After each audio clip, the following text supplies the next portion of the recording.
We don't want to second guess anybody. We got to assume everybody involved was doing their best under a highly stressful situation. But did you see that mushroom cloud? That was caused on purpose. And maybe there's a good reason. Again, no second guessing. But what it means is those clouds of toxic smoke flew up and out.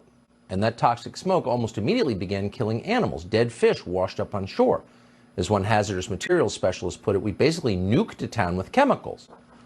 So then representatives from the EPA, the Environmental Protection Agency, arrived to restore calm.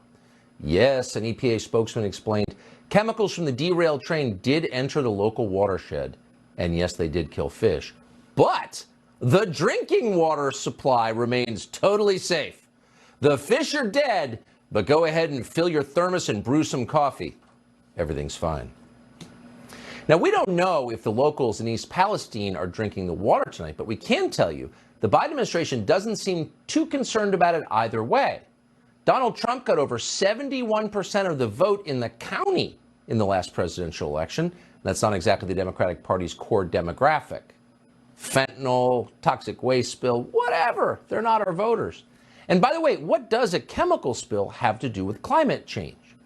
If you can't use it to sell solar panels, it's not really an environmental disaster. That's the rule in Washington. So no one in the Biden administration bothered to issue warnings to communities that might be in the path of those toxic mushroom clouds you saw floating up from the train wreck, because no one cared enough to do that. Pete Buttigieg is the official who's supposed to be in charge of our transportation infrastructure. Technically, he's the transportation secretary. At an appearance today, he seemed to have no idea that there was a train derailment in East Palestine, Ohio. His real concern, he explained, is that we have too many damn white construction workers in this country.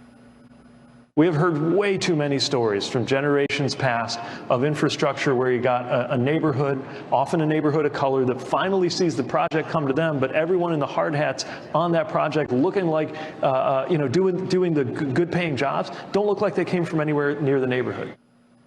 Yeah, that's the problem, Mayor Pete. Too many white guys in hard hats. Why didn't we realize this before we built all this infrastructure that's now crumbling? It's actually not funny, and future historians will marvel at just how much damage one incompetent narcissist can cause when he's elevated to a serious job, like transportation secretary. Here's a guy who could not, on a bet, who could not at gunpoint change his own tire, who oversees our roads, railways, and airports, all of which are crumbling from mismanagement and neglect.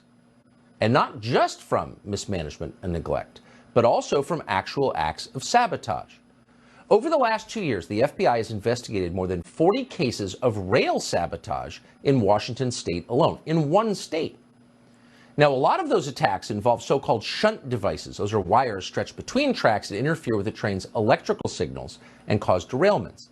In one incident, just before Christmas in 2020, a shunt caused a train to derail in Custer, Washington. That train spilled 30,000 gallons of crude oil and forced locals to evacuate their homes.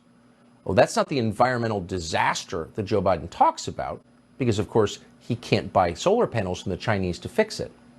But it was, objectively speaking, an act of terrorism. The interesting thing is, very often, in fact, in the majority of cases, people who commit acts of terrorism against infrastructure, whoever they are never punished. And the ones who are caught aren't really punished. One woman who tried to destroy trains using a shunt got out of jail after only a year. Oh. So no one's paying any attention, and no one really seems to care, because what does that have to do with environmental racism and climate? And possibly as a result of that attitude, there are an awful lot of train derailments in this country, many more than you may realize. In the last calendar year, more than 1,000 trains went off the tracks in the United States. Well, how's that for a metaphor? Just today, 2 more trains derailed. One of them was in South Carolina, and one was in Texas near Houston. The train near Houston was also carrying hazardous materials, as so many trains are. What's going on here exactly?